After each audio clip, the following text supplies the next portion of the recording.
you want to sing with us, why don't you stand? If you like a hymnal, you can turn to page 608. We'll sing the first and last of Anywhere with Jesus. On the first. Anywhere with Jesus I can safely go. Anywhere he leads me in this world below. Anywhere without him dearest joys would fade.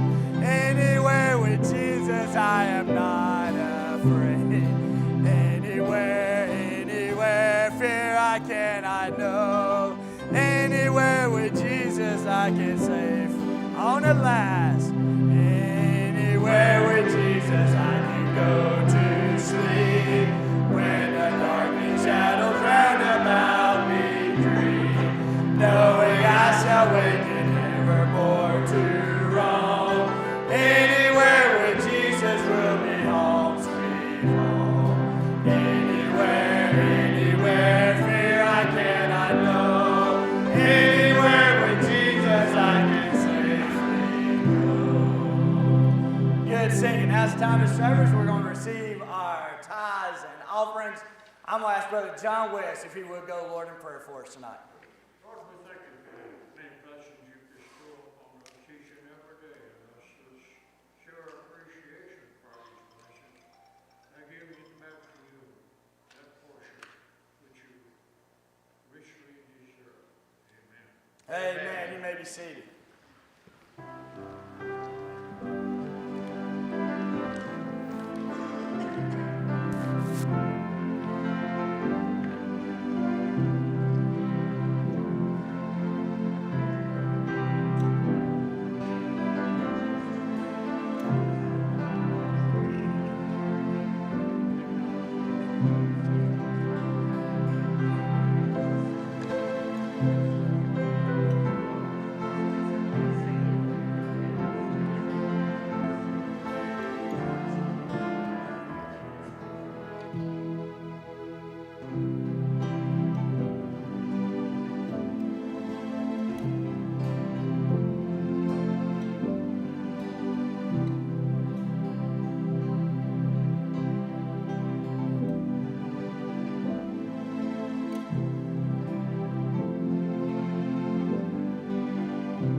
Well, I think all of you know that tonight is a little bit different for us. We are going to share, I say we're all going to share some of our, some of the moments from our trip that were special. And there is no way in a short amount of time that we have tonight that I can share with you everything that we experienced, every moment. We're 13 days on the ground in Israel. And there were some very special moments. And I've been to Russia a few times. I've been to Moldova. I've been to Uganda. And every one of those trips, they were a little different than this. Obviously, all of those trips were missions trips. Many times I was working up early, stayed late. I preached in prison in Moldova. I preached in a prison in Uganda. I preached to homeless people in several different countries. Had the opportunity to do that. I've been able to build buildings. Help build buildings, help with campgrounds and pastors' retreats, and all of those situations. Most of the time, the accommodations were less than stellar. When you got to get up in the middle of the night, and if you want to use the restroom, you got to walk outside, walk around the corner, and down a path and through the garden to get to the outhouse. That's a little different than I am used to. Maybe that's something you're used to, I don't know. This was not that way. Our accommodations were very, very nice. We stayed in some very nice, very expensive hotels. And the food, some have asked about the food. The first 3 or 4 days we were there, my mindset was, this is good food. But then it's the same thing day after day after day after day. And it does sort of get old. I did. Almost every morning I was there, I ate fish for breakfast, raw herring for breakfast, on purpose, just because it was something different. I didn't eat a lot, just a little bit, because of, to make it, kosher. They never serve dairy with meat. Not that you can't get, they don't serve it. You can't walk into a restaurant that serves meat with dairy in your hand. You can't walk into a hamburger joint with a piece of cheese. They'll throw you out. They'll actually lose their license for that, and vice versa. So in the mornings, we had no meat, and that was a little different. And in the evenings, there was no dairy. All kind of desserts, and they look beautiful. But it's hard to make good cheesecake without cheese, if you know what I mean. So we did. I gained a little bit of weight on the trip, so we weren't hurting for eating. But I do want to share with you, let's go to the Lord in prayer before we begin. Father, thank you for loving us. Thank you for allowing us this time in our life to be able to spend time in the place where you created the world, where you started, where your people live. And Lord, I just ask that you would help us to have the zeal and the determination to live for you on the basis of your promises to your people. And Lord, I thank you for blessing us through your people. In your name we pray, amen. I do want to share with you, as you know, in 2019, you as a church decided to send my wife and I to Israel. And the church paid for my wife and I to go. And then on our son's 13th birthday, my wife and I decided to pay for him to go for his 13th birthday. That's his trip. And so he is now 15 years old when he was able to take receive his 13th birthday. But of course, with COVID and everything, and we had the opportunity a year or so to go, but we would have had to wear masks, and a lot of sites wouldn't have been opened, and we opted to stay and wait until everything was open, and I'm certainly glad we did. And then that opened the door because we waited for Ken and Michelle to be able to go with us, and that certainly was a blessing for us. So what I'm going to do, I honestly spent about 3 solid hours on this today, on top of what I'd already spent this week trying to put it together and narrow things down. I want you to enjoy it. I don't want you to be bored, but I want you to see what we've done. So if you have questions, if you want to stop me at any time, I'm not preaching a message, although some of you wouldn't care if I were. You can wave at me, and you can stop me, and you can ask the question, and I'll answer it to the best of my ability. And certainly Ken, Michelle, Misty, and Dylan, if there's something that I overlook that you think is important, then please let me know. And what I'm going to do is I'm going to start on day one where we started. So this isn't going to be in chronological order of how things happened in the Bible or the order you see them in the Bible. This is the order that we saw a lot of things. So some of them you'll see we go back and forth.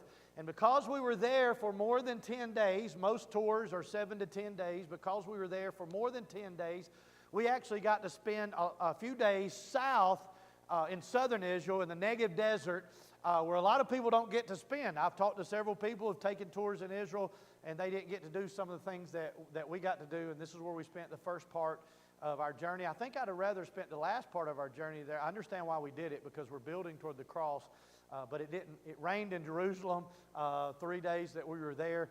I mean, it poured, and I got wet. So anyway, the first place we went was Tel Beersheba. You might know it as Beersheba. Does anyone know you will find in Israel a lot of the cities have the word Tel in front of it? Tel Aviv is one. Although Tel Aviv is named after an ancient city, it doesn't count for. But does anybody know what a Tel is? When you see Tel Beersheba, it was called just Beersheba in the Bible. You know, Miss Mary Louise? A Tel is a mound or a small hill that has been built up over several centuries of occupation. And so where one organization, one civilization lived and thrived, where maybe they would have been defeated or maybe they would have left. Now another city or another civilization builds on top of it. And so you see one after another. And so you see the word Tel, like Tel Beersheba. That lets you know that it's mounds built on top and one civilization built on top of another. So why is this place important? In Genesis chapter 21 and verse 31, wherefore he called that place, Abraham called that place Beersheba, because they swear, both of them. I won't go into the meaning of the word Beersheba, but because of the covenant that was made with Abraham there with that organization, or there even with God, they named the place Beersheba. Trying to turn some lights out. All right, that works fine. I know something's going on, but when I don't know what's going on, I get worried.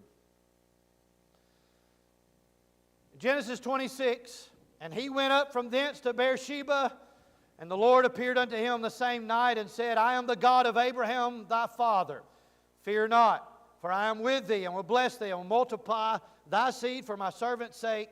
And he builded an altar there, and called upon the Lord, and pitched his tent there, and there Isaac's servant digged a well. So not only did Abraham spend part of his time here in Beersheba, and there's a couple of pictures of the ancient city. This picture is interesting to me. You can see, I don't know how well you can see it, but you see about a third of the way up a very definitive line. Can you see that? That is a reconstruction line. Everything above that line has been reconstructed. Below that line is original, the way they found it when they excavated it. So a lot of places they reconstruct it similar to what it looked like, and that's what they have done right here. I mentioned Isaac's well when I read Genesis 21. Here's an actual well that some believe might have been the well dug by Abraham, perhaps redug by his son Isaac. There in Beersheba, there is a 3,000-year-old cistern. Anybody know what a cistern is? That's where water is stored. Sometimes they have to bring the water in. This cistern was actually fed by a spring. That's up, looking down. Miss Michelle Colstrom had a wonderful time climbing down. I actually have a picture of her hanging onto the rail, climbing down. But then once you get to the bottom of that, it goes down even further into this cistern, and it's actually thousands and thousands of gallons of water. There is a picture, a replica of an altar located at the visitor center. I want to show you this altar. The pieces of this altar were found incorporated in the walls of this city when they dug it out, when they began to excavate. They found this altar. They found the stones used as part of the walls of the storehouse. Now, there's a couple of things I want to ask you about this altar. Do you notice anything? Now, this was not one of the altars. You see the horns there on the altar, but this is not one of the altars that the children of Israel would have built when they were following God. Do you know why this altar goes against the law of God just by looking at it? What are you saying, Miss Mary Louise? The stones have been cut. You see how smooth and it was, again, you read in the Old Testament, and God told them as they built an altar not to cut the stones. And so when you see an altar, so this stone probably would have been destroyed and then buried as described in the Bible as it related to the sweeping ritual reforms of King Hezekiah. When Hezekiah came through, he tore down the high places. Let me read 2 Kings 18, verse 1. It came to pass in the 3rd year of Hoshea, son of Eli, king of Israel, that Hezekiah, the son of Ahaz, king of Judah, began to reign. And verse 4 says, he removed the high places and brake the images and cut down the groves and brake in pieces the brazen serpent that Moses had made. For unto those days the children of Israel did burn incense to it. So what happened was, whenever the children of Israel whenever people begin to come in and they begin to serve false gods and false idols, they built up altars to these false gods. And when King Hezekiah came in, he destroyed all these altars, and they would use the stones in other places. In this instance, in Beersheba, they used it in the storehouse. Our God told us of one instance where they found some of the stones of the altar actually used to build the outhouse. And he said that kind of gives you an idea of what God's people, when they got right with God, thought of those moments and those times when they were worshiping false gods. So anyway, we'll move on. In this picture, this is the wilderness of Zin. What do you know about the wilderness of Zin? Anybody? Numbers 20 and verse 1. Then came the children of Israel, even the whole congregation, into the desert of Zin. So this would have been near the location where the children of Israel would have been wandering in the desert, perhaps quite a bit farther south than we were. But this is a very desert land. I think that picture captured it very well. As we walked around, somebody said, "Does this remind you of Phoenix and the desert in Phoenix?" And I said, "No, we've got way more green in Phoenix." The Phoenix Valley averages 7.5 inches of rainfall a year. Southern Israel averages 1 inch of rainfall every year. So you understand why those cisterns and retaining the water was so important. We did hike down a river valley where there was quite a bit of water. And there's the first picture you see of Dylan there. He's posing for the picture. And then somebody else is posing in that same valley. There's Ken there standing there looking all pretty. We hiked through. So, and then at the end of that day, we come to the Red Sea. I won't spend a whole lot of time talking about the Red Sea. What happened at the Red Sea?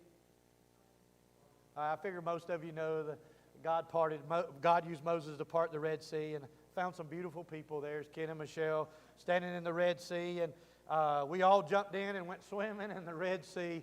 There all of us are. And I mentioned the food. Boy, doesn't that dessert just look wonderful? Doesn't it look so pretty? It was terrible, just to be honest with you. Liverwurst. Oh, the one on the right. Actually, it's kind of hard-coated, and you cut into it, and it's soft in the middle. It's liverwurst wouldn't have been much better, much worse.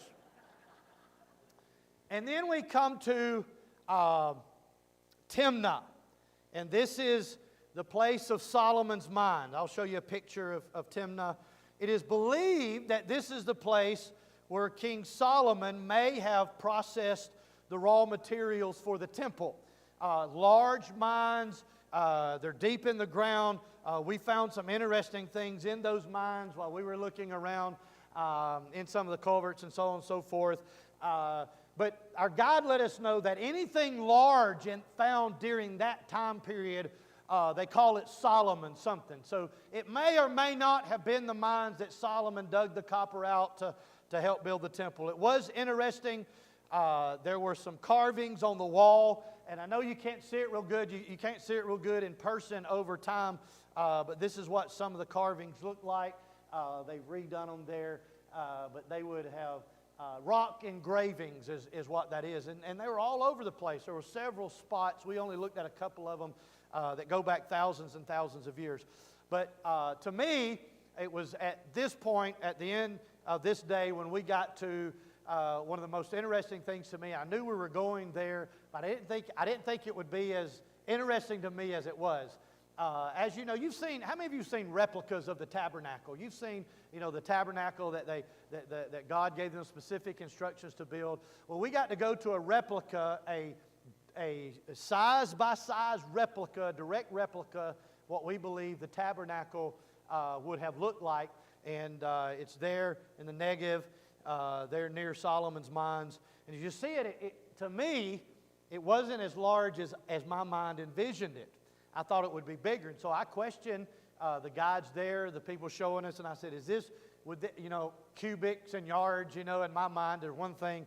And so we discussed it at length. And so the full-size replica, and there's the altar outside the tabernacle.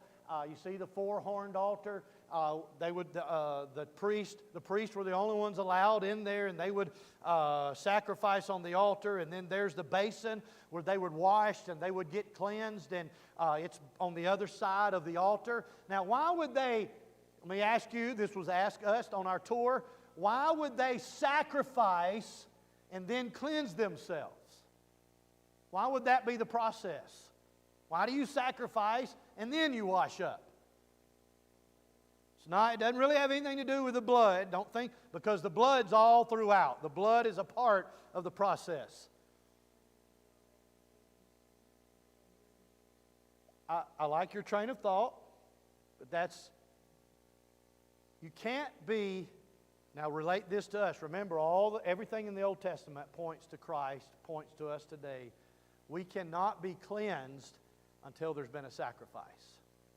You and I couldn't be righteous apart from the sacrifice of Almighty God and His righteousness imputed to us. So then, I'll do this quickly. You go into the temple, and there's the table of showbread. Jesus is the bread of life. Do you know what else is in this is the holy place before you get to the Holy of Holies? Anybody know what else is in the holy place? The menorah. Somebody said the menorah. The Ark of the Covenant is in the Holy of Holies. There's the menorah. And then there is the altar of incense. This is the altar. Our prayers to God are like a sweet smelling, it's like a sweet savor in the nostrils of God when we pray to God. And this is kind of the idea of offering does anybody know why? Of course, that's not real blood. It represents blood. Why would there be blood on the altar of incense? It's just incense. Once a year, on the Day of Atonement, Yom Kippur, they would spread the blood over the altar of incense as they go into the Holy of Holies. And then here it is as a picture, and this is about how it would look. That man there wasn't very talkative, but he, of course, represents the high priest and what he's wearing. And then you go into the Holy of Holies, and as Ricky said, there is the Ark of the Covenant. And does anybody know what is in the Ark of the Covenant? Or what was in the Ark of the Covenant? The Ten Commandments, Aaron's rod that budded, and manna. And of course, they had a representative of manna. Not really sure what that was, but some of you did see the picture. Where'd Miss Paula go? There she is. Some of you saw it. How many of you saw the picture of me eating manna in the wilderness? A few of you saw that. Miss Paula said, if I'm going to Israel, I need manna. So she gave us a box of oatmeal cream pies. And so I took a picture. Some of you saw that, of me eating manna in the wilderness. And then we came to the Dead Sea. I've only got one picture there of the Dead Sea. Does anybody know what the Dead Sea is called in the Bible?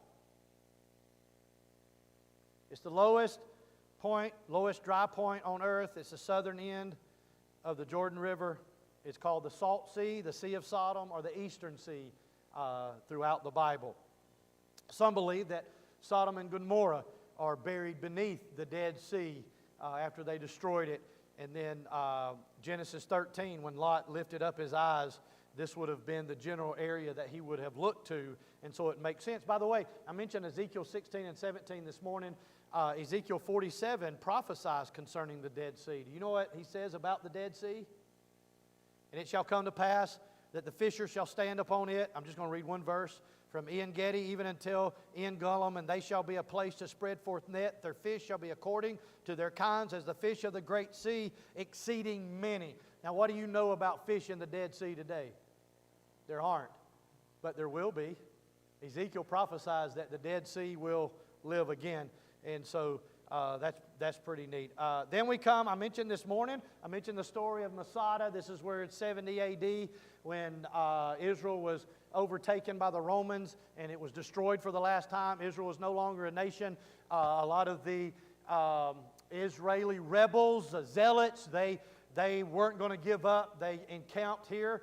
Herod built this fortress many years before, and they made this their own. And for 2 years, they survived up there. This is the path going up to Masada. Some of us hiked up to Masada. It was a little grueling hike. And then others of us rode the gondola up. And so Masada is a very interesting story. It's the last of Israel being a nation before they lost their statehood in about 70 A.D. And then here is the back of the Masada fortress where you can see part of the siege ramp. I mentioned this morning that the Romans had their slaves, thousands and thousands of slaves, spent months building a siege ramp up to Masada, and then they finally broke in. I threw one picture up there of us riding a camel. That is not something I really cared to do, and I really never want to do it again, just to be honest with you. Brother Paul said Misty wore her helmet like a champ. I look kind of special in mine. I don't know. Those were his words. And then we went to a Bedouin encampment. Again, I got so many more pictures I could show you. But we sat around like this, and he sat up front, and he had on his, they are Bedouins. Many of them still live in encampments like this. They fed us out there, and they served us some tea and then some coffee. And they said if he serves you with a full cup of coffee, that means he wants you to go home quick. If he serves you with a half a cup or a third of a cup, that means he wants to stay. He wants to keep refilling your cup. After we drank that coffee, the little third of a cup we drank, I thought, no wonder if he gave you a full cup, you'd want to go home. You about die. That's the strongest coffee I've ever put in my mouth. But anyway, this was neat, and we were able to see this because the Bedouins very much lived the way Abraham would have lived and his family and relatives for years. And then we come to Tel Arad. Do you remember what a tel is? You see a tel, T-E-L. What is a tel? Built on a mound, and sometimes they'd do it on purpose. They'd destroy a city that was built up, and they would just build over it because it gives them higher, gives them more defensible locations. Numbers 21, and all of Numbers 21 tells about Tel Arad. I won't go into that, but this was during the time of Hezekiah. It was the southernmost fortress of Judah during the reign of Hezekiah. So I've carried you through 4 days. This is 4 days. Now we get to day 5, and we come, well, I'm not through. There's still some pictures of Tel Arad. Oh, this is interesting because this was another, they had built a temple here, another temple to a false god, trying to replicate. You remember in the days of Judah and Israel when they split, they began to try to replicate what was in Jerusalem. And this was another temple that had been destroyed. Those things had been knocked over, laid on their side. They'd been buried. The altar had been torn up as well. And then we come to En-Gedi, day 5. That's our first stop in En-Gedi. Does anyone know anything about En-Gedi? 1 Samuel 23:29. And David went up from thence and dwelt in the strongholds at En-Gedi. When would David have done this? When he was running from Saul. And so we got to, of course, we're down below this. There's plenty of caves that you find up and around, and some of these are some of the caves that's believed. You remember when Saul was resting and David comes in and cuts off the hem of his garment. His men try to tell him to kill him, and then David says, I shouldn't have touched God's anointed in such a way. It was disrespectful. You remember all that? Many people believe that these are the caves. Somewhere in these caves is when that would have taken place. This is certainly the place where David would have been running from Saul, would have been hiding out with his men. And very interesting, within En-Gedi, I'm not going to show you all the pictures, but there's some beautiful waterfalls, some beautiful places. Matter of fact, one of the most beautiful places we were in the whole time was when we trekked up and down En-Gedi and thought about King David and some of the Psalms he wrote when he talks about Jesus being his hiding place and being his rock and the springs of water and all the things you find in Psalms that David wrote. You can just imagine that he got some of his inspiration here in En-Gedi. And then we come to, I'm going to mispronounce it, but Qumran. Am I saying it right, guys? Ken, does that sound right? Qumran. Qumran. Does anybody know anything about Qumran? There's a cave in Qumran. located in the Judean wilderness. This is where the Dead Sea Scrolls were found. That cave right there, you see it, is where the Dead Sea Scrolls were found. I thought that was just amazing. If you don't know, some of you are familiar, I know. The Dead Sea Scrolls were found in about 14 caves in this general area, but most of them found right here. Or actually, there's 14 caves in this area. Many things found, Dead Sea Scrolls found in this cave. These caves go back, and the things they find on them go back to 250 BC, some of the excavation that took place here. The Dead Sea Scrolls are almost identical to the Hebrew text that we have today of our Old Testament. They found copies of every Old Testament book with the exception of one. Do you know the one they didn't find? Esther. I might have said it earlier. They didn't find the book of Esther, but they found parts of every other Old Testament book, and almost the complete book of Isaiah found just as we have it today. Now, I don't need it, but isn't it a great confirmation that God has preserved His Word for us today? They find something 2,000 years old, and it's the exact copy of what we have today. And the story, by the way, it was found by some shepherds, and the story is told that it was a shepherd boy who was throwing rocks in the cave, and he heard something break, and he goes in and finds it, goes back to his father and the village leaders, and they hold on to it for a while. A shopkeeper from town hears about it. He comes, he buys it, he takes them out of the pots and puts them under his bed, and so now they've been in this dry, safe condition, and he puts them in a humid condition. Some of them got a little messed up, but still, they were when an archaeologist figured out what was going on and found them, they were able to preserve them. We actually saw two of the pots in a museum later. We saw two of the pots that some of the Dead Sea Scrolls were found, and they were sealed pots, and that was all pretty unique. And then we come to the Jordan River. This was our fourth stop on day 5. Does anybody know anything about the Jordan River? What do you know about the Jordan River? John baptized in the Jordan. Do what? It turned to blood. This would have been near where Jesus was baptized, and near, if you've been with us on Wednesday nights, where Elijah would have ascended, and then Elisha parted the waters to walk across after he had a double portion of the spirit of Elijah on him. But if you notice, you remember who didn't want to go in the Jordan River? Naaman. He talked about what a dirty river it was, and we saw firsthand what a nasty river the Jordan River was. But Israel owns it on one side. Israel is in control. On the other side is Syria. And it was interesting to see the people over there.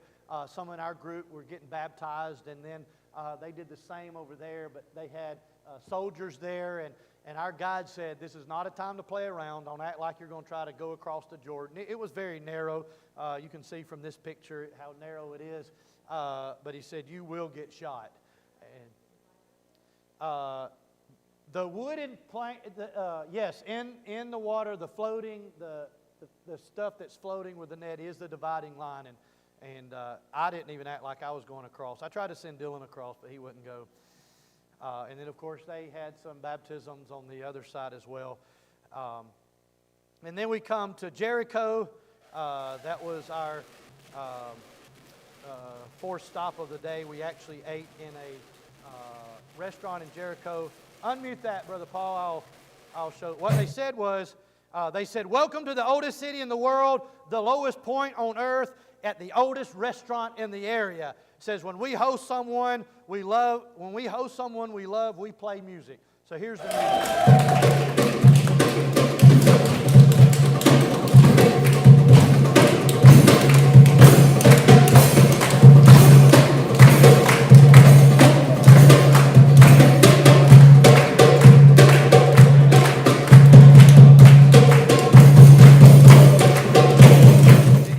For another 10 seconds or so, but then that food, they make a big presentation of it. It tastes like all the other food we've been eating. But then in the picture here is Mount Tabor, Judges chapter 4 and verse 6. And she sent and called Barak the son of Abinoam out of Kadesh Naphtali, and said unto him, Hath not the Lord God of Israel commanded, saying, Go and draw toward Mount Tabor, and take with thee 10,000 men of the children of Naphtali and of the children of Zebulun. And Mount Tabor took place between the Canaanites and the Israelites for control over the Jezreel Valley. And here we have a picture of the Jezreel Valley.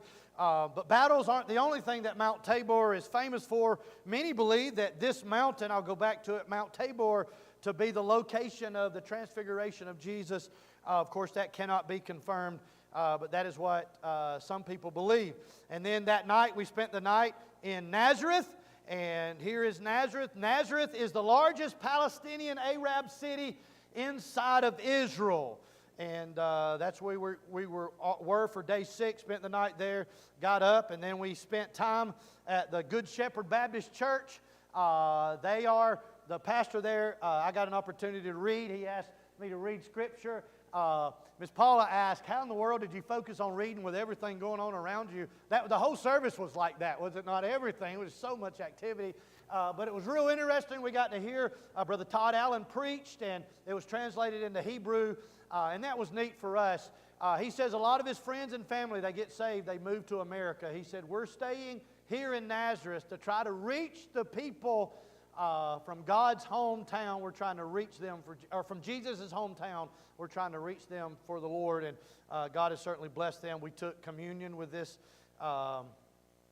family, with this church, and then we went on to Zipporah. I won't say a whole lot about Zipporah. This was the capital in Jesus' day. This is a mansion from the Roman period, and then we stayed that night on the Sea of Galilee, and I will show you pictures from the Sea of Galilee later.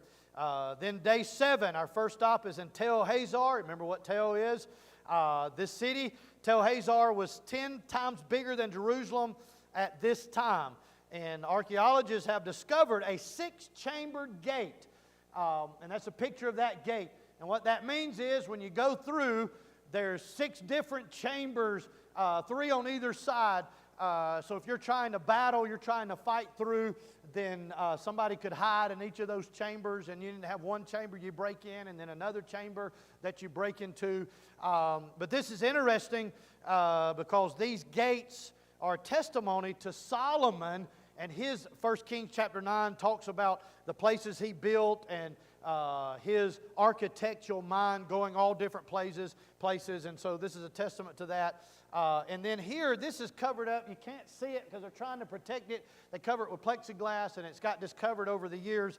But this shows, it's burnt rock. It shows that this temple was burned at one time or another, which goes back to Joshua chapter 11. Joshua conquered this city and burned it to the ground in Joshua chapter 11. You can read about that. And then the second stop on day 7, we go to the Tel Dan Nature Reserve. And this is not even a replica of an altar, but it shows you an altar. This is where the tribe of Dan settled after they came into the Promised Land. And they built an altar again against the will of God. They built an altar there, and this is where that altar would have been.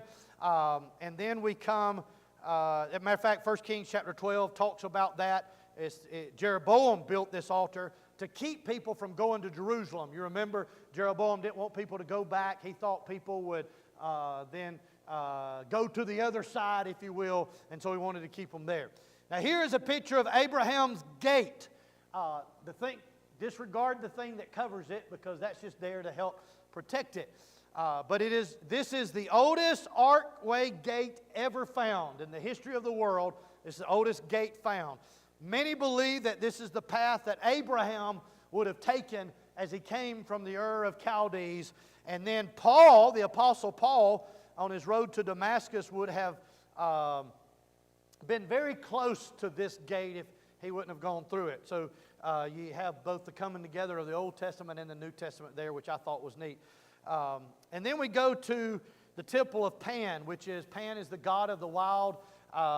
That's the remains of the temple. I have a little closer shot of some of the temple grounds. But this was a very, very wicked city. The sexual rites they would commit, the the molestation of young girls, young boys that they would have done in the name of worshiping their God. Very, very wicked city. But something very interesting. In recent years, they have found what possibly was a synagogue. Now, if you look through the trees there, can you see through the trees the light-colored rock behind you? What you are looking at when you look through the trees is this. That is the remains of this temple. And it's possible that there was a synagogue here. Regardless of whether it was there or not, here's what Jesus said about Caesarea Philippi, where we are right here, where the temple of Pan is located. Matthew 16:13. When Jesus came into the coast of Caesarea Philippi, He asked His disciples, saying, "Whom do men say that I, the Son of Man, am?" Do you remember what they responded? Some say you're Elijah, some say you're John the Baptist. And Jesus said, "But whom do you say that I am?" Do you remember what Peter responded? "Thou art the Christ, the Son of the living God." And Jesus said in Matthew 16:18, "I say unto thee, thou art Peter, and upon this rock," talking about Himself, "upon this rock I will build my church." And it's believed that Jesus may have even, he said he was at the coast of Caesarea Philippi, that He could have pointed toward this temple or toward this city and said, "The gates of hell shall not prevail against it." Kind of just gives you a new perspective. He's there on the coast of Caesarea Philippi, a wicked, wicked city. And Jesus said, the gates of hell, no matter how wicked this world gets, it will not stand against me or my church. What a great thought that is. How encouraging that is. No matter how wicked the world around us gets, they can't stand against God. That kind of ended day 8, and then or day 7, then on to day 8. This is the place. There's a church here that commemorates the site of the Sermon of the Mount. We just took a general picture there.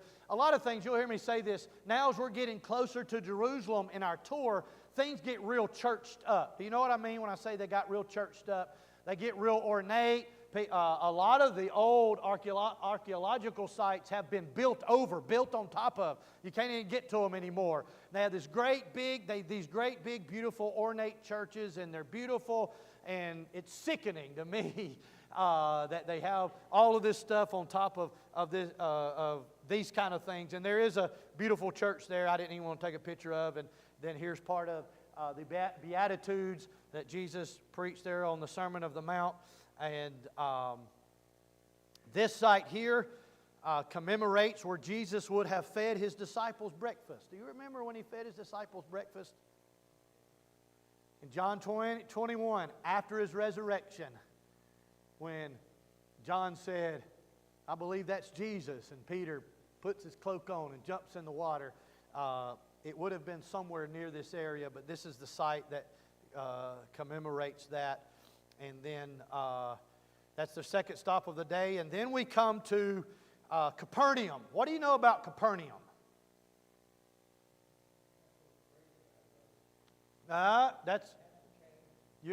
We're actually getting real close to there, but not yet. Anybody? Capernaum is known as the headquarters of Jesus' earthly ministry. He was in and out of Capernaum a lot. Here's a tabernacle that was in Capernaum. I'm going to show you this, and this is the first moment. We're on day 8, and this moment I nearly had a breakdown whenever we started talking about this. Here's a tabernacle. It's old, it's been excavated, and some of these are original, some of it's not. They built some of it back up.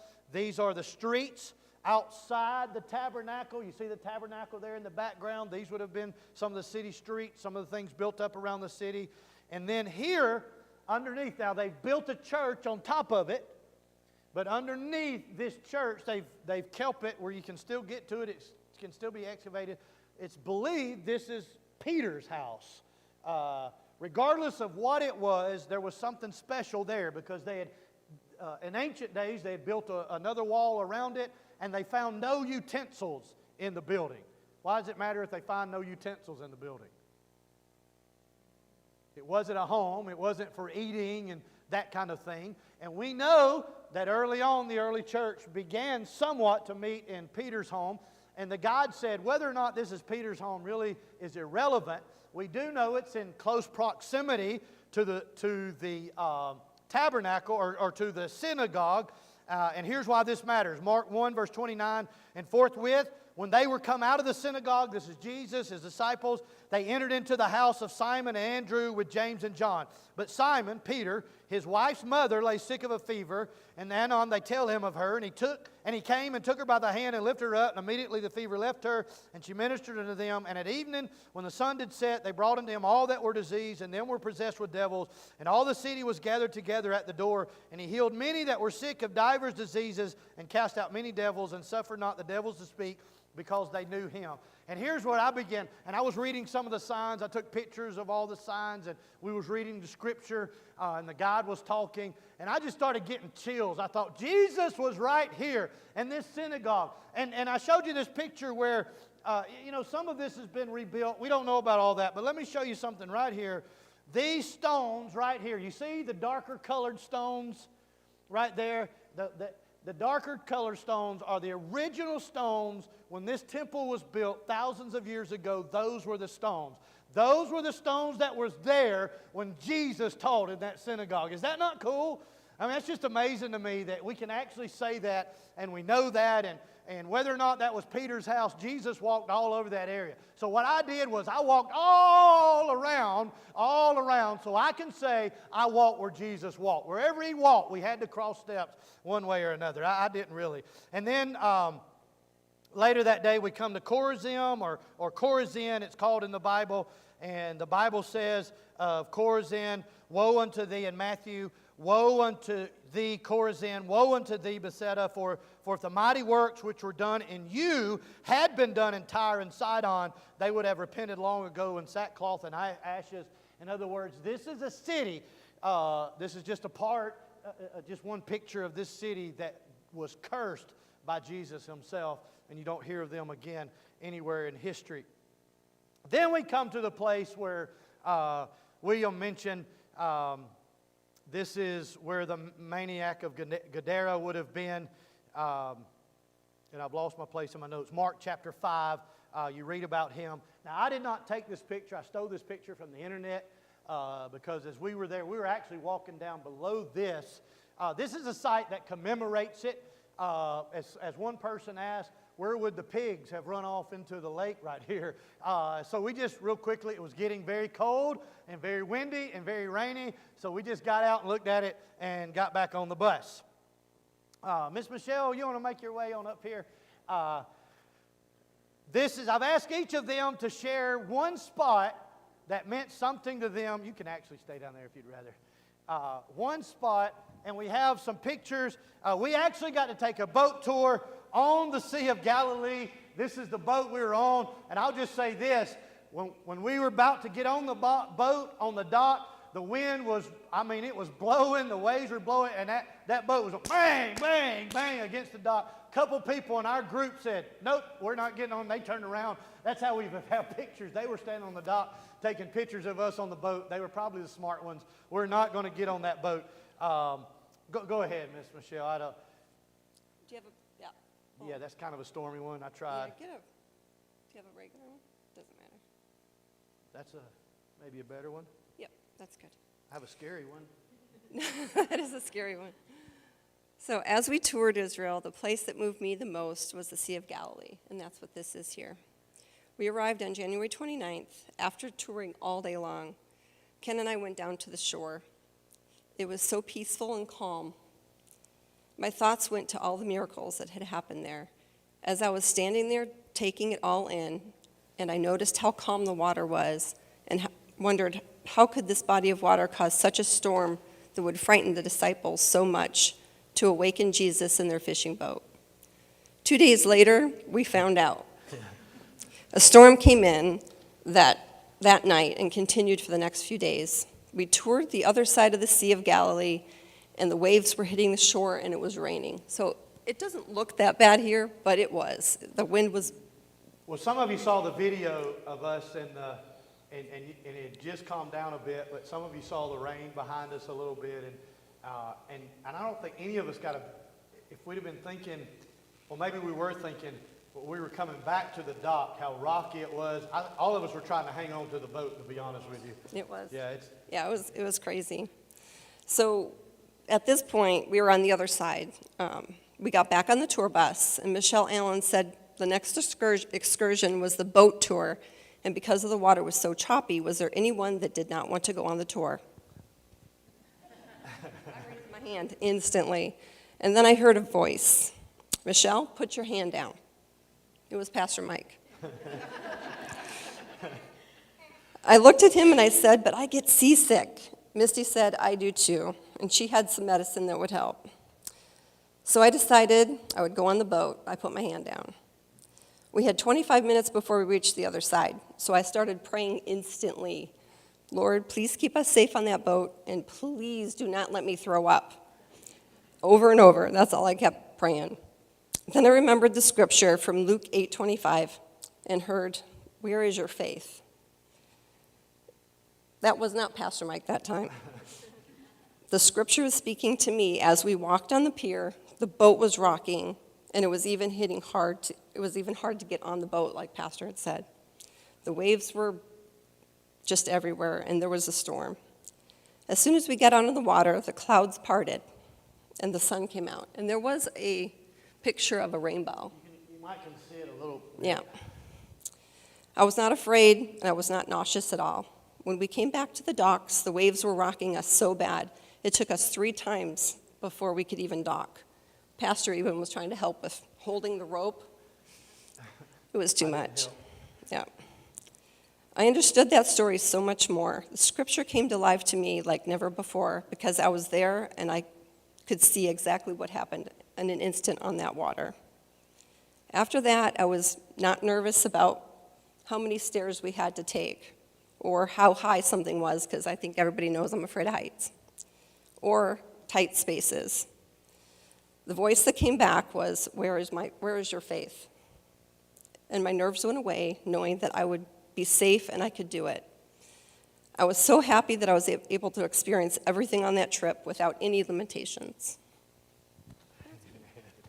Thank you, Michelle.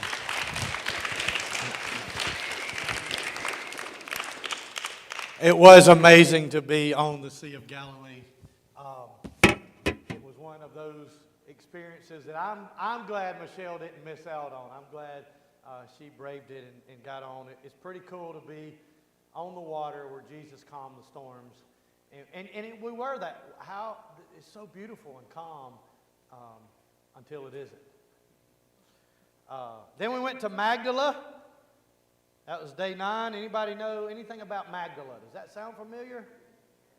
Mary Magdalene is from Magdala. I won't say a whole lot of that, just some of the ruins from that city, and that was a pretty special place. There's a church there. Every column in that church has a name of a woman in the Bible there. I took one picture. I took the picture of Mary Magdalene. She is in the Bible more times than most of the apostles are, Mary Magdalene. She loved Jesus because she knew what Jesus had done for her. Then we go to Mount Carmel. What do you know about Mount Carmel? It's where Elijah prayed down fire from heaven. I want you to notice, this is the second picture I took there, but about 20 minutes earlier, from the same spot, this picture. It was hailing like you wouldn't believe. And Missy, did you stay in the bus? Kim, Michelle, did y'all stay in the bus? Everybody stayed in the bus. I tried to get up on top and get some pictures. It did calm down, and we were able to get a little better picture. There was a statue of Elijah there, of course. And then later that day, we go to Caesarea Maritime. Caesarea by the Sea, it's sometimes called. This is built by Herod. Herod built this great big theater there. That's a picture Misty took, standing right outside the theater. It was an amazing place. But even there, the winds was blowing so much, the seas were blowing. Ken heard our guide say, I've never heard the waves this high here. Right behind where Misty's standing is the sea. This is built right on the sea. It was just ridiculous. Matter of fact, I have a little picture there. It was so miserable that day. I had an umbrella. As soon as I opened it up, it went to pieces in the wind. It was cold and rainy. But this theater, you remember the story? Do you remember how Herod died? Herod of the Apostle Paul's time?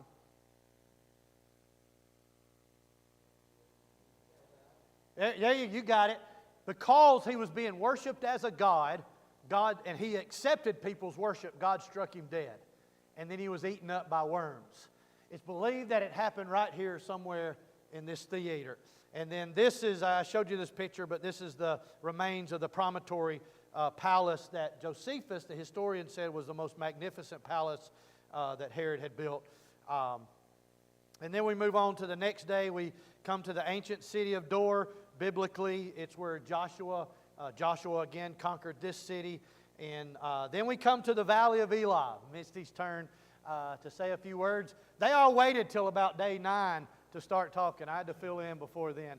You want me to show the picture? And one of my favorite places was the Valley of Elah. And when we got off the bus, we went down into the valley.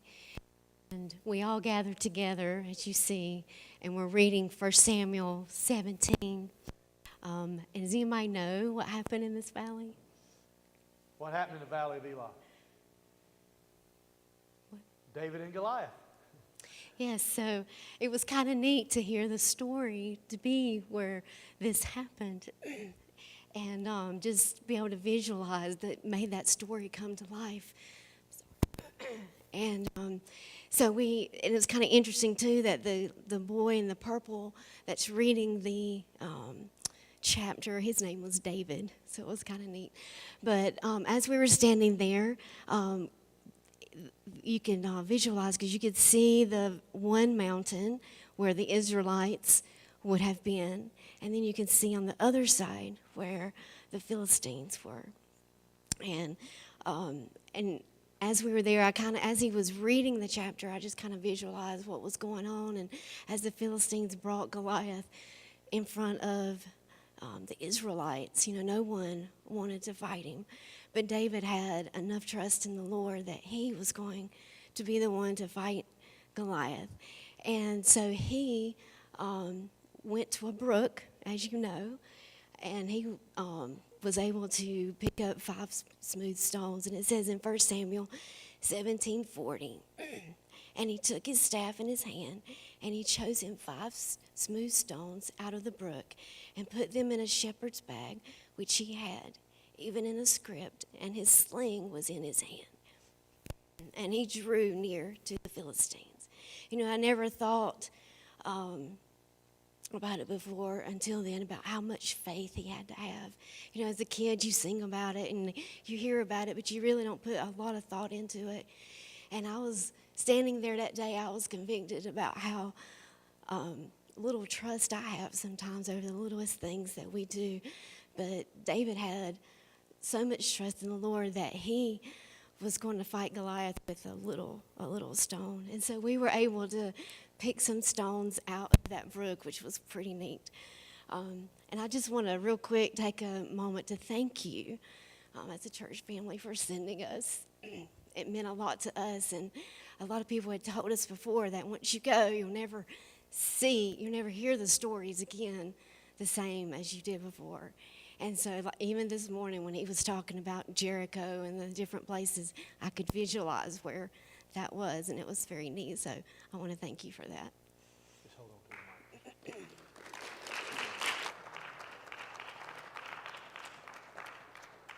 What's cool, and she said it, but this is a natural brook that flows through that valley, and it hasn't been altered. And it would have been somewhere near this area where this brook is that David would have been picked up 5 stones. And so we're not the first group that's ever gone through and picked up stones out of the brook. Matter of fact, they dump rocks in there so that people can get stones out. But it's still neat to do. So while they were looking for stones in the brook, I actually went and found the stone that David used to kill Goliath, and I have that in my office.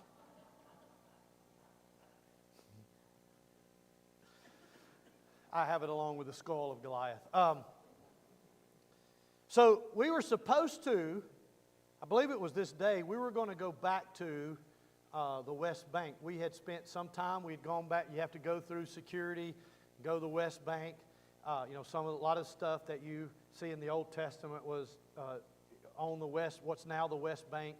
And we'd already been there a couple of days earlier, and we were going back to Mount Gerizim. And I forget the other mountain that God put some of the children of Israel on one mount and others on the other mountain, and curse this mountain, bless this mountain, is using as illustration. We're going to go back to that spot. But as you know, there was some terrorist-type attacks while we were in Israel. Some happened in Jerusalem. A synagogue somebody shot up a synagogue and the people there, and a couple of rockets had gone off. And so our bus driver, who is Palestinian, he's a believer, but it was his suggestion that we not go back to the West Bank because the tensions were so high. And our guide said, we normally take the advice of our Christian Palestinian brothers when they tell us not to go. So we didn't go. So instead we went to Bethlehem. And this is Shepherd's Field. It is the traditional place that commemorates where the angels told the shepherd about Jesus' birth. And tradition says that this very field was used to raise the sheep that was used as sacrifices in the temple. And so it could have very well been the place where the angel came down. And then we went to Herodian, which was built by Herod the Great. It's a fortress about halfway between Jericho and Masada. Very beautiful place. I've got several pictures, but I'm only going to show you one real beautiful picture of Herodian. And then the next day, we go into Jericho. Michelle wouldn't come with me right there, by the way. She wouldn't join me on that trip. Then we go from here, we go to Jerusalem. And Jerusalem's kind of divided up. There's the old Jerusalem, there's a newer part. And here in Jerusalem, underneath some of the awnings there, this is the possible remains of King David's palace. And they've actually just begun to excavate some of that. It goes on up into the mountain. There's some lower, it was just below this, we had fun taking pictures of the bathrooms that they would have used, which was just rocks with holes, you know. And so this was all very interesting. And then we went into Hezekiah's tunnel. It's a tunnel that was dug by King Hezekiah so he could protect the city from the invading Assyrian army. It's 1,750 feet long. It gets very low in some parts, right, Ken? And it gets very narrow in some parts, right, Dylan? Matter of fact, I had a backpack on and trying to walk through. How long did it take us to go through the tunnel, would you say? About 3 hours? I'm just kidding. 15 or 20 minutes. I have a quick video. I probably won't show it all, but us trying to go through the tunnel.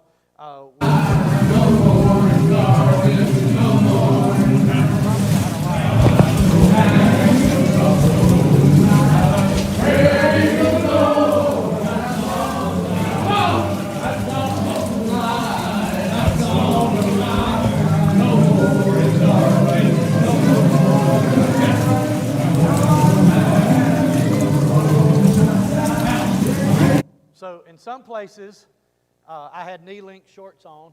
I had to pull them up. In some places, the water was mid-thigh to me. They say sometimes it gets higher.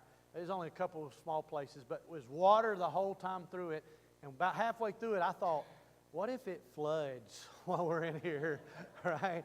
And then Dylan said, I think it was Dylan that said, what if there was an earthquake while we're in here? But sometimes we all had to duck to get through. Where the video is, it's a little higher. It's believed that's where the two groups met, and they met. One group was higher than the other, and so they had to, dig down and up to meet each other. But digging with pickaxes and shovels and things like that, they went through that rock. It's an amazing feat. Matter of fact, one historian said, Hezekiah's tunnel, together with the 6th century tunnel of Euphalopolis in Greece, are considered the greatest works of water engineering technology in the pre-classical period. It's just an amazing to be a part of. And then when we get to the other side, of course, part of our group, about 6 or 7 of us went through the tunnel. The rest went around and went through the Canaanite tunnel and then saw part of Nehemiah's wall, which was pretty neat. And then we met back together at the Pool of Siloam. which is very interesting. I wanted you to see this view. If you see the rocks right there in the front of the picture, that's the steps going down into the pool. In the foreground there, the background, that is where it's just now being excavated. They've just now been able to purchase that piece of land, and they're starting excavating, which is very cool. Our guide was really interested in this spot. He's like, this is some new excavation. We're going to see some new things, and it's just neat that there's still things being found there. And then we come to the temple. Here's a picture of the southern wall steps. Some of the stones in some of these steps are over 2,000 years old. These are the steps that Jesus and the apostles and others during their day would have gone up into the temple. A lot of things you could say about that, but that's pretty cool. And then we come to the Western Wall. What do you often know the Western Wall as? Why do we call it the Wailing Wall?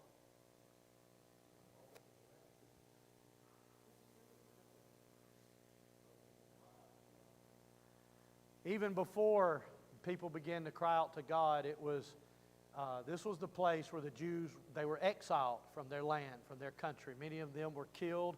Many of them were in prison. Many of them were never heard from again. And so our guide cautioned us that Jews there don't call it the Wailing Wall. And he said, I don't know if I would. He said, because it was people who called themselves Christians, that's the reason they cried and wept so much. And so I, on purpose, started calling it the Western Wall. This was the only picture I got. The women are on the right side, the men are on the left side.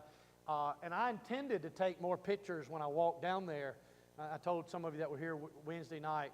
When I got down to the wall, though, I was just overwhelmed with sadness. My heart literally broke, not because of what has happened there. And this, I think, is just 57 feet of the Western Wall that's exposed. But because of the zealousness and the seriousness which these men, and then on the other side, the women, which they worshiped and they prayed to a God who does not hear them. Because the only way God hears us is if we speak to Him through Jesus Christ. And these men on this wall does not believe in Jesus Christ. They do not believe in the Messiah. And when I began to think about that, I honestly forgot to take pictures. I was overwhelmed with a heart, with a burden for these men. I mentioned this morning, there's going to be a revival in Israel. There's going to be a revival. I believe during the 7-year tribulation, those who will be saved will be God's people in God's land. But they will go through some fierce tribulation, some fierce heartache before then. And I mentioned this morning, I had the opportunity to talk to 3 or 4 different Orthodox Jews, and they were very kind. They were very friendly, but they're so lost in their condition without Jesus Christ. And it's just an overwhelming thing. You had a question? The Dome of the Rock is behind. That's exactly right. So yes, on the other side of the Western Wall, you can see the Dome of the Rock. That's exactly right. I put the next picture in there just so y'all could see what we could enjoy. This was on our buffet table that night. Kim, Michelle, did y'all eat any of that? Misty, Dylan? So see, nobody else would experience all of Israel. So I tasted it just so you would know. It is cooked. That one is cooked. And that actually wasn't bad. When we were at Caesarea Philippi, I didn't have a picture of that, but I ordered a whole fish with its head on and everything. And honestly, that was about the best thing I ate the whole time I was in Israel. It was delicious. Then I was told later that if you ordered a whole fish, there was actually a coin in the mouth of the fish. I didn't know to look for that. Nobody told me while we were there. I think they were telling me the truth. Do you know why there was a coin in the fish's mouth? Do you know why they do that?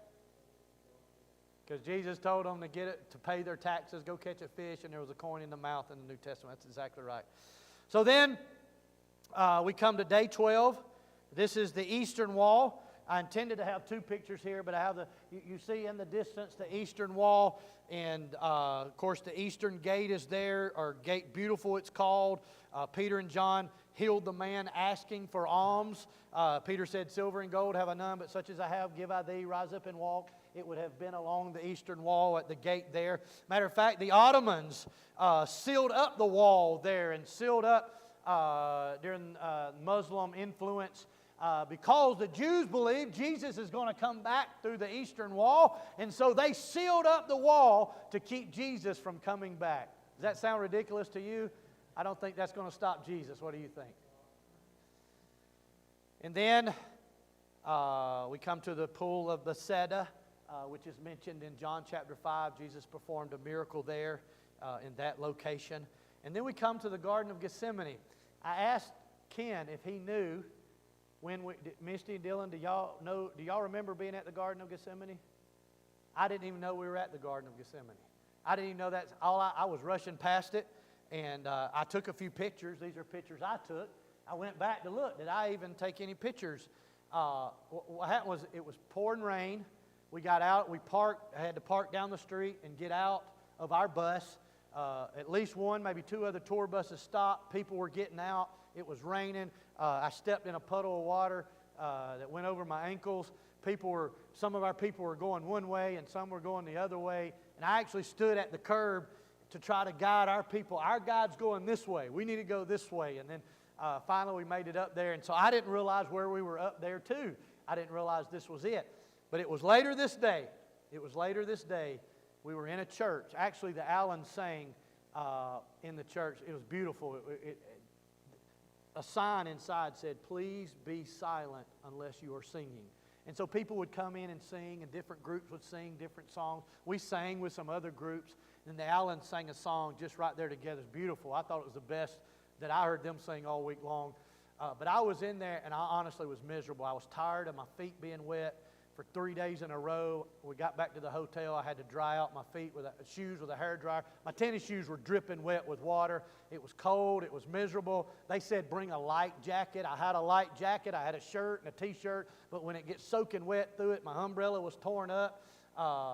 It was just miserable. And I was sitting there. It was about this day. I was just like, man, I want to go home. I'll just be honest with you. I want to go home. I had that moment. You know what I mean? And then it hit me. I'm in Israel, stupid. Just suck it up, Buttercup. That's what I told myself. That became our theme to each other through the week. Just suck it up, Buttercup. And I was sitting there and I thought, as bad as this day is, and I knew where we were about to head, as bad as this day is for me, how bad was this day for Jesus Christ? The day he was in the Garden of Gethsemane and he worried so much that he literally sweat drops of blood. How horrific was it for him? And then I really, Miss Kay, began to feel a little bit, well, you big sissy, And I know what I was doing wasn't for mankind and it wasn't to save anyone. But really, we went through the Garden of Gethsemane. You know what Jesus went through there. We went into a church there that illustrated some of that. And then, Ken, why don't you come up? Right after this, we go down the Via Dolorosa. What is the Via Dolorosa? That is the road that represents the path of Jesus, the trail of sorrows, the trail of tears. It would have taken us to the crucifixion of Jesus, the path he would have taken. Now, it's the traditional path. Truthfully, Jesus would have walked about 20 feet lower than we were walking because, again, they built the city up on top. But it's the traditional path that Jesus would have taken. And I'll just show some of these pictures as Ken wants to talk.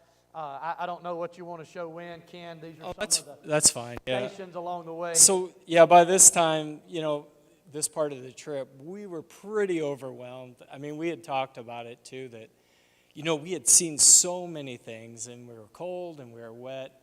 But for me, when we got to this point, as we walked down this road, I was just... going into it, I didn't think I'd be that impressed because it's very, it's like a big church, traditional kind of thing. They're not even sure if it's the original road. It's 10 feet or so above what Jesus would have walked. And but as we went down, they had these, what they call like the stations of the cross. And it's sort of a processional route that they use in the old city of Jerusalem.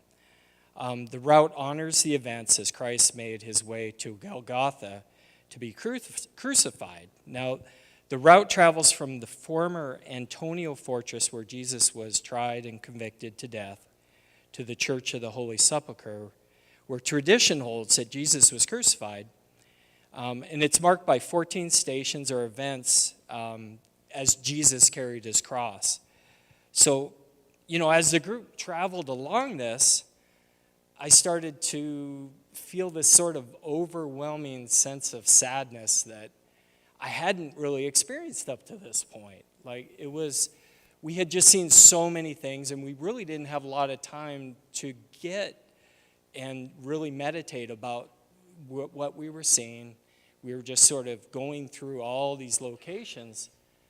But as I walked along, they have these little vendor shops on either side of you, on basically all the streets throughout there.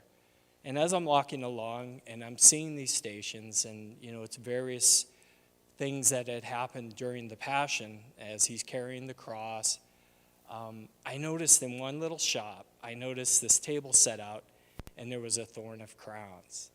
And the minute I saw that, it just hit me like a ton of bricks. I was just overwhelmed with emotion, to be honest. And it's hard to talk about.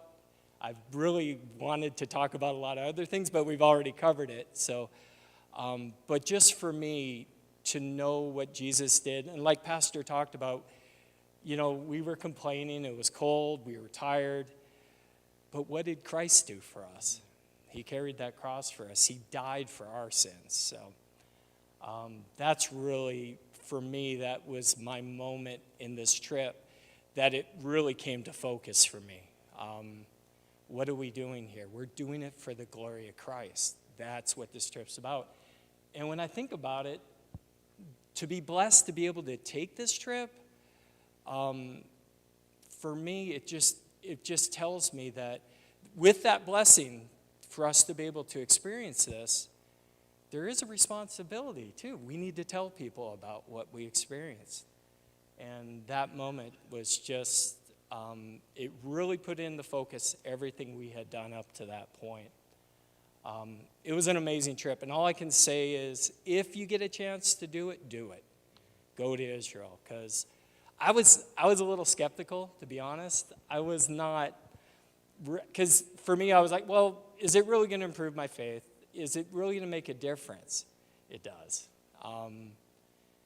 Even if you're a bit skeptical about it, it does. It really does. To be able to walk where Jesus walked, where he taught, where he was sentenced to death, where he was crucified, and then where he's resurrected, there's just no way to describe the feeling of actually going there. So anyways, that's what I have. So Thank you, Ken. Thank you. So when you get to the end of the Via Dolorosa, you come to the Church of the Holy Sepulchre. What do you know about the Church of the Holy Sepulchre? That's the traditional site of where Jesus was crucified and where he was buried. We know that he was buried very close to where he was hung on the cross. This is the Church of the Holy Sepulchre, right straight in front of you. It is operated by 4 different religious groups: Roman Catholics, Greek Orthodox, Jewish Orthodox, and there's other small groups intermingled. And they often have fist fights, literal fist fights inside the church, arguing over space and what's what and who gets what. And we got in there, and I took some pictures, but I'll be honest with you, I was just ready to leave. There was so many people in there, and they really churched it up. You know what I mean? And right here, this is supposed to be the place where Jesus was crucified. They put there's a rock right there underneath that pulpit type thing. There's a rock right there.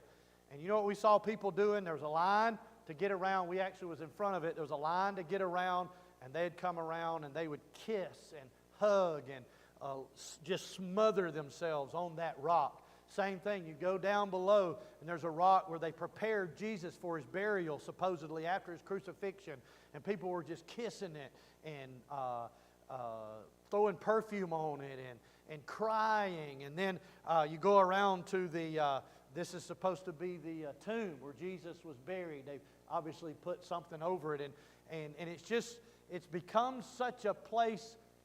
People are worshiping the object rather than the Savior. And they're literally worshiping those things. And I believe Jesus would be more pleased if we'd bulldoze that place down and do away with the stones and the rocks, because people are focused on the emblems rather than what these things represent. they're focused on these things rather than on what they represent. And it was, again, that was another, for me, that was just discouraging sight. It's kind of, I'm glad to say I went there. We actually, because of the press of the crowd, we didn't see this. We walked, actually one in our group did fight his way through and took a couple pictures of it and came back, but then he got in trouble. But we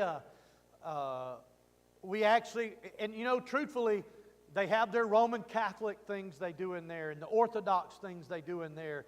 But there's not a place for you and I to worship the way we want to worship there. We wouldn't be allowed to. They'd throw you out if you attempted to. You can pray and you can kneel and do those things, but to worship like we'd want to. So, 700 yards away is another possible tomb where Jesus was buried, another possible Golgotha. So, Dylan, if you want to share a little bit, this is actually, I'll tell you, this is the hill. You can't see it real good from this perspective. They put a bus station in front of it, but that is a possible location because it looked like a skull. They believe that might be called the skull. Do you want me to show the next picture? Or Yeah, no, you can stay here. This is the, yeah, you can kind of see the skull. It's at a side angle, this picture is, but if you see it from the front, it really kind of does look like a skull. It's pretty cool. And then after we kind of sat up here and talked about that, we went down and we saw the tomb. And we all lined up kind of in a U shape and got in line to get in there. And it's really small. We can only fit about 8 of us in there at a time. And after that, you know, we saw like a little rolling stone that they could have used. That's the inside of the tomb. And then we had communion. And when we were there, the guide said something that kind of really stuck to me. He said, you know, it doesn't matter if this really was the place that Jesus was crucified and was buried. It kind of helps to give a visual representation, a visual aid. And it really did. It helped me. I can visualize it a lot better when I read about it. And but he said that it's not really what we came to see. It's what we came to not see. And that kind of got me thinking, you know, it doesn't matter which tomb we go to, Jesus isn't going to be there. And that just kind of made it real for me. Thank you, Dylan.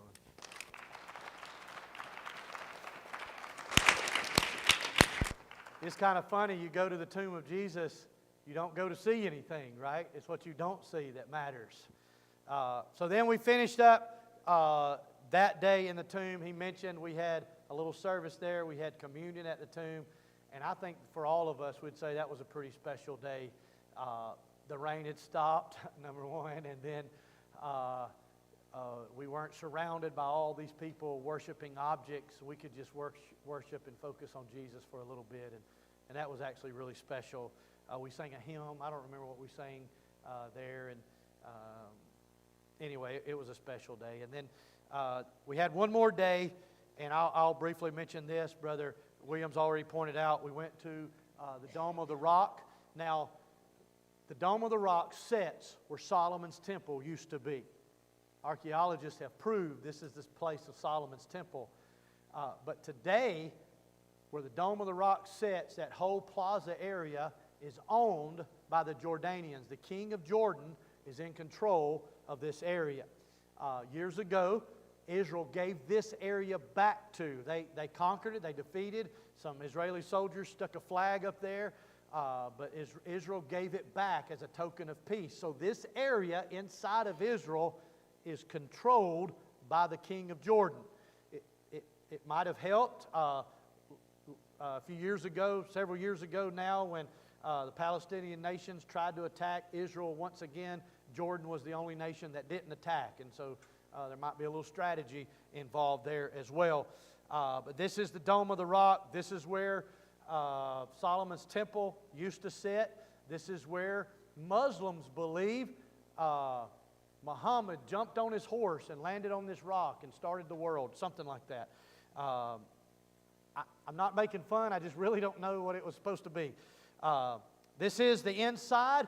This is the eastern gate. By the way, you walk around there, there's Israeli soldiers everywhere. But not only is there Israeli soldiers, but there's Muslim Secret Service guys, and they were, it was my job that day. There were 40 of us in our tour group, and it was my job that day to follow the group. And whenever the tour guide saw me, he knew that everyone was there. And so I was supposed to stay behind everybody and just keep everybody going. And I began to observe many times these guys walking around, and you could see them. They were plain clothes, but they were making sure, number one, that you didn't have a Bible. They were making sure that you weren't praying to God. They were making sure that you were dressed appropriately, couldn't have anything above your knees shown. You know, they were very serious about that, and they'd run you out of there, arrest you even. And so, what'd you say? Oh, yeah. Men and women couldn't touch. I couldn't even hold hands with my wife while I was in there. So sometimes our guide would take us away a little further from these guys so he could say what he wanted to say. Of course, we had earpieces in. He could be quiet and say it quietly. But it's just a very unique situation there. Obviously, one of the holy places in the world for many people. This is Antonius Fortress. Ken's already mentioned this is the possible place where Jesus stood before Pilate right here. And then I could share a whole. I'm just going to move to the end. We got to go, and this was another thing that I just thought would be a neat touristy thing, but really the Lord spoke to me. We got to go under the Western Tunnel, under the plaza, under the wall. We got to see several things. I want to point out one thing. This is in the Hall of Ages, and you're looking straight down. I'm leaning over with my camera looking straight down. If you could look all the way to the bottom, that is the actual floor from the Temple of Solomon, built many years ago. It's in the area called the Hall of Ages. It's more than 3,000 years old. This place was not discovered until 2010. So just 13 years ago, they discovered all of this.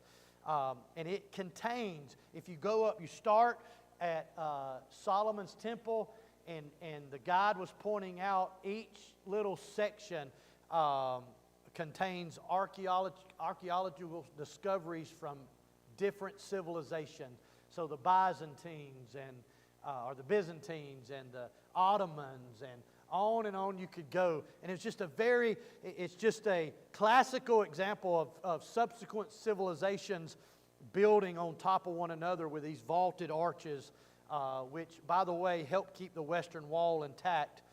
Here is a picture of the Western Wall underneath the plaza, underneath the city. It was very cool. And while we were standing there, our guide for a moment, we had she's actually a lawyer, a criminal lawyer in the city of Jerusalem. She says she does guides, that's her therapy, to do these tours.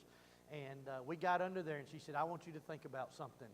Your grandparents, maybe your great-grandparents, never had the opportunity to do what you're doing right now and to see what you're seeing. And your children, your grandchildren may never have this opportunity. She said, you have a time in history to do what no other generation, or very few generations, have ever been able to do, and to experience what they've been able to experience. And this is under the plaza.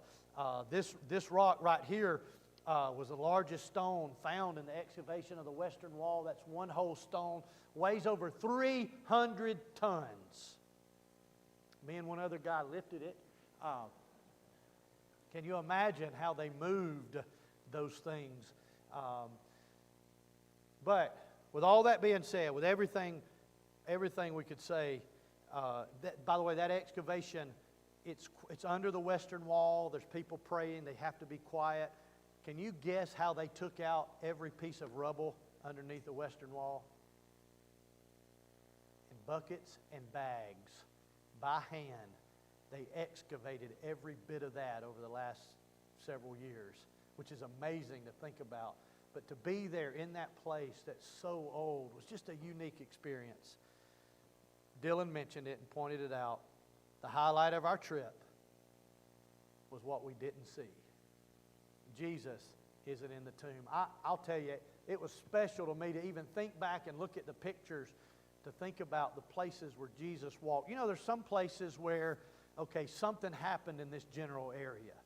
And there's other places you can say, this really may have happened here.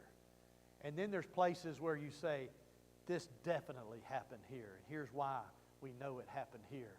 And those things are amazing. But the amazing thing about any of this is that Jesus is not there. He rose from the grave. He is not in the tomb, wherever the tomb may be. If you find the definitive tomb of Jesus, He isn't there. And what I said this morning, and I don't want to rehash my message this morning, but we have a unique opportunity to pray for, to be a witness to, and to experience what God is doing in and through His people, the nation of Israel. According to the Bible, you and I are blessed today because of Abraham and his descendants. We're blessed today because of God's people. So we ought to pray for Israel. Not just, I know it's common to say pray for peace in the Middle East, and that's fine. But whether or not they ever have peace, we ought to pray for the people of God to come back to God.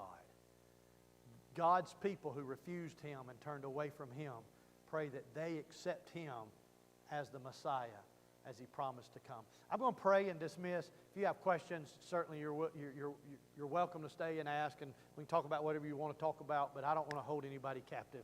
So we're going to pray and go. Father, thank you so much for your love and mercy. Thank you for the opportunity that I, as pastor of this church, have had, and the foresight our church has had to send my family on this trip to be able to experience what we experienced. And Lord, I ask you what I asked you before we ever went, that you would make this something that's more than just a trip, more than just a vacation, but something that brings the Bible alive in our hearts and minds, helps us to see what you want us to see a little more clearly. And Lord, help us to convey that to our church family. In your name we pray. Amen. Thank you for being here tonight.